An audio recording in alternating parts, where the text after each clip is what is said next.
మీరు ఎల్లకాలం అంటే ఒక 60 సంవత్సరాలు మీరు ఉండేవాళ్ళు, 5 సంవత్సరాలు వాళ్ళు ఉండేవాళ్ళు. వాళ్ళు చెప్పిందే జరిగేటప్పుడు మీరు 60 సంవత్సరాలు పదవి చేసే వాళ్ళది ఎందుకు నడవదు?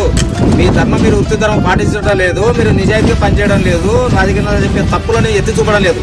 అందుకనే మీరు నిజాయితీగా పనిచేయండి. ఈరోజు సమాజంలో జరుగుతున్న అన్యాయాన్ని, పేదలు జరుగుతున్న అన్యాయాన్ని కళ్ళగట్టినట్లు వాళ్ళు వివరిస్తే కనుక మీరు చెప్పింది ఖచ్చితంగా చేయాల్సి వస్తుంది.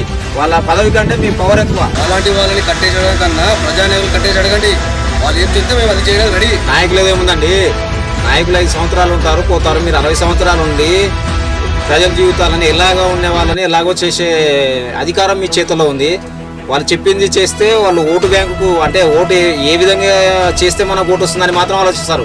కానీ మీరు చదివిన చదువుని మాత్రం మీరు కనుక పేదల కొరకు పోయిస్తే కనుక వారి జీవితాల్లో పేదరికాన్ని ఎలా నిర్మించాలనే దానిపై దృష్టి పెట్టి మీరు కనుక చేస్తే ఎంతోమంది జీవితాలు సర్వనాశం కాకుండా ఎంతో ప్రశాంత వాతావరణంలో పల్లెల్లో పచ్చదనం నెలకొని పండగ వాతావరణం నెలకొంటుంది సార్.